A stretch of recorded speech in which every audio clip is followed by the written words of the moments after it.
No, I can't calm down. Bitch, I'm too turned up. Blood is a foul creature, an extremely powerful omen specializing in blood magic. He can be found within Mogh's palace beneath Caelid. Mogh is the brother and twin to Morgoth, the Omen King. He's the children of. He's the twin to Morgoth. Say it ain't so. say it ain't so, nigga. Don't tell me I spoke to him and America and Godfrey. America. Mogh is a treacherous creature, but is proud of his. I forgot. Form. Yo, a lot of these niggas that had kids in this universe, bro, they just out here fucking everybody, bro. So like all the bosses low-key related. Mogh, however, is not.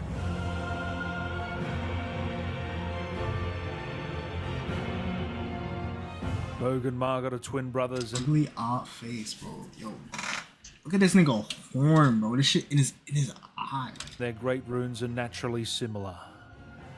But Mogh's rune is soaked in accursed blood from his devout love for the wretched mire that he was born into far below the earth. Both Mogh and Morgoth were born with the Omen curse. Omen are curse-born ogre-like figures that take a kin to larger weaponry such as great axes or great swords. They are slow-moving and can often be found sleeping, but when provoked, the Omen-born can be quite agile, quite aggressive, making them deadly foes. Omen-born to commoners often have their horns cut off, usually ending in their demise. But Omen-born to the nobility are allowed to retain their tangled horns, but instead are hidden away underground or locked out for eternity. This nigga was banished on that little. At least the place he was banished to kind of look cool. You know what I'm saying? He's got all the stars. He got, nigga, that's a cool ass place. The Omen barn reads, like, you know what I'm saying? Babies have all their horns excised. Morgoth on the hand. Morgoth, this nigga. Nah, Morgoth low-key got more privileges than this nigga. What's up with that? Why I see Morgoth like twice? Why Morgoth out here, you know what I'm saying, handling business? You know what I'm saying? Yeah, you trying to protect all that, the Golden City and all that. But this nigga Mogh, nah, he's chilling underground. To perish. Yeah. These fetishes are made to memorialize them. Please don't hate me or curse me. Please. The regal Omen barn states, Omen babies born of royalty do not have their horns excised, but instead are kept underground, unbeknownst to anyone, imprisoned for eternity. These memorial fetishes are fashioned in secret. As they grew older, their body would surpass that of a normal being, and so would their strength. Omens would be used as tools of war until their master's needs were met, and then they would be banished once again, locked away in secret once more. Heavy-bladed curved sword of colossal size awarded to Omen as a tool of war. This weapon is made to take advantage of brute strength. The pattern etched upon the blade is the remnant of a deteriorating malediction. Indeed, when bestowing a weapon, preparations must be made for taking it away. But there was some kindness in the lands between. Perfumer Tricia was once known as a healer who dedicated her efforts to treating misbegotten Omen and all those seen as impure. She was trying to make the impure pure, but unfortunately her efforts failed. But she would be by the Omen's side as their companion as they passed on, watching over them to ensure they passed peacefully, free of pain. A tale akin to the origins of the deathbed companions. In time past, the role of the perfumer was much respected, a blessed apothecary in the eyes of the many, but after entering the battlefields of the Shattering, they performed no such role, trading their aromatics for poisons and explosives. Although most perfumers were once kind and respected, there was one famous perfumer named Rolio. Rolio imbibed a physic to rid himself. Ascent in remains, which spirits yell dwell, used to summon the spirit of emotion, thus enabling him to enact his nightmarish labor, hunting the Omen. He would be known as an Omen killer. His mask with long, hideous twisted horns, with the smirking face of an elder, twisted in wicked delight. This visage is carved in the image of the evil spirits that haunt the Omen in their nightmares. Omen killers would wield blades and cleavers comprised of amputated omen horns.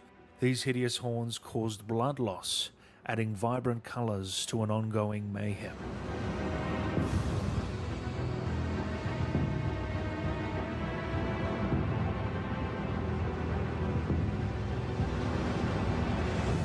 Mogh was a cursed omen from birth, not just physically, but mentally as well. Mogh's childhood was far from pleasant. During his younger years, he would be assaulted and attacked with a rabid fervor. With every assault, his pain tolerance would grow thicker and his ambitions would grow larger. He would escape his imprisonment. Yo, hold on now. We're not gonna just pass this up, bro. What? Yo, why bro look like this? Who gave bro the fitted jacket like this? Nah. His ambitions would grow larger. He would escape his imprisonment and travel to Nokron to stand before the Formless Mother. The Formless Mother was an outer god known as the Mother of Truth who calms wounds. The Formless Mother would employ Mogh as the primary vassal and teach him blood incantations. When Mogh, Lord of Blood, stood before her, deep underground his accursed blood erupted with fire. Mogh would communicate with the outer god through the Mogwin's sacred spear, Trident of Mogh, Lord of Blood. Nigga maxed out A his sacred arcane. spear that would come to symbolize his dynasty. As well as serving as a weapon, it is an instrument of communion with an outer god who bestows power upon accursed blood. In the lightless depths lies the grave of an ancient civilization. It is here Mogh, Lord of Blood, would build his palace, and whatever nightmares that may bring. Nobles and pure-blood knights alike would revel in the blood and practice blood sorcery, using its dark powers to exsanguinate the living in service of their Lord Mogh. Glory to his inevitable reign. All hail Mogh, Lord of Blood. I knew it from the very start. You have a taste for noble blood. Oh no, I killed this nigga. I wish to anoint Yo, you. I killed this nigga. Yo, this nigga, yo, why the fuck? This nigga was out the round table, right? Yeah, he had to let my friend. She, yo, you feel me? Collect a few things for me. You know what I'm saying? I'm gonna give you something back. You know what I'm saying? Right? I do that. I come back. He's not there. I'm like, what the fuck? Nigga, randomly, right? I might be wandering the lands of Elden Ring and shit. This nigga come attack me. I'm like, yo. Nigga talking about, yeah, nigga, I tricked you, nigga. Fuck. Nah, wow. A proper inductee. A knight to serve Luminary Mogh, the Lord of Blood, and establish a new dynasty. Luminary Mogh has strength, vision, and of course, love. So, what do you say, my lambkin? Mogh would then abduct war surgeons, hoping that one would be able to tame the accursed blood. None but Vare, that is. He was the exception. In his blood-stained white gown and faintly grinning mask, Vare would help Mogh recruit potential nobles to the Mogh's dynasty within the lands between. He would challenge potential candidates with trials, and with the final trial tasking the candidate to soak the Lord of the Blood's favor with their maiden's blood. Normally, this ritual would involve killing one's own maiden and re-incanting the wisdom of the two fingers. But if maidenless, the blood of anyone's maiden would do. Once the final trial was completed, Luminary Mogh would welcome you into his service as a knight who will lay the foundations of his dynasty.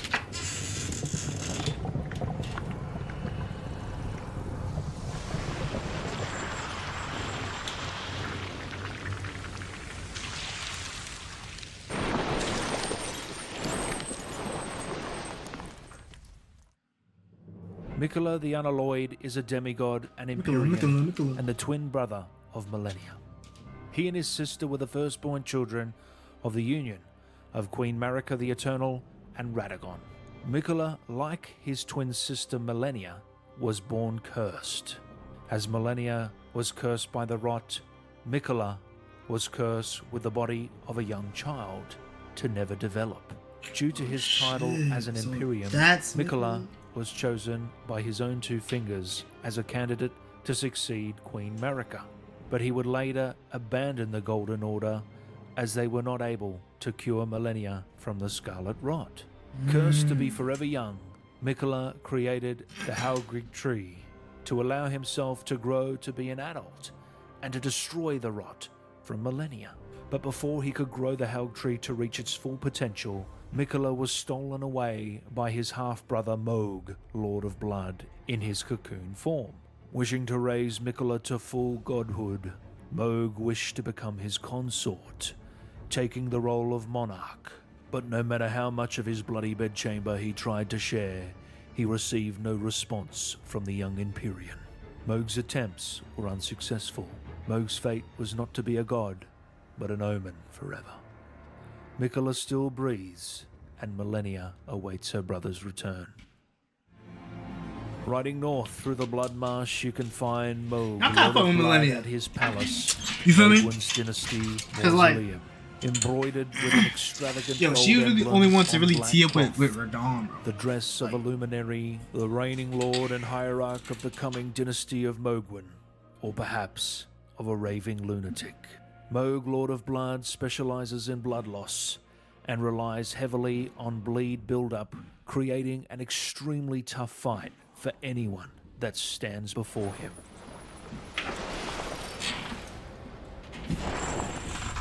Welcome, honored the guest, to the birthplace of our dynasty.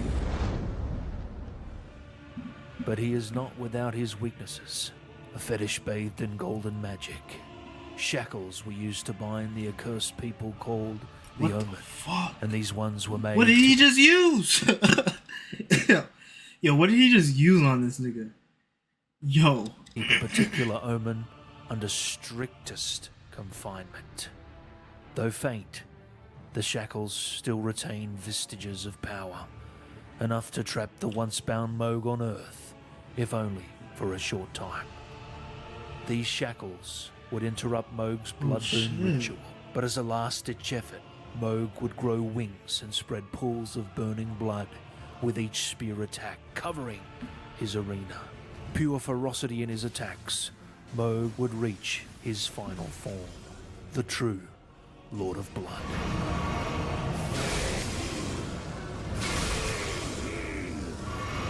Delicious.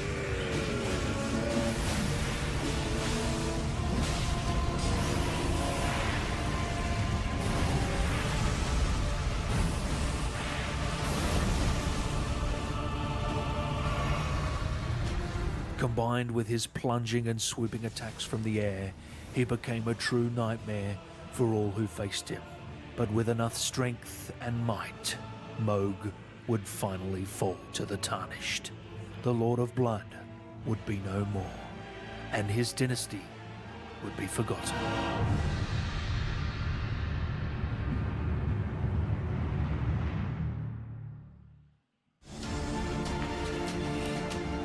Hey chat, man, it's Mogh K for life, you feel me? You feel me? I won't lie. Yeah, type shit.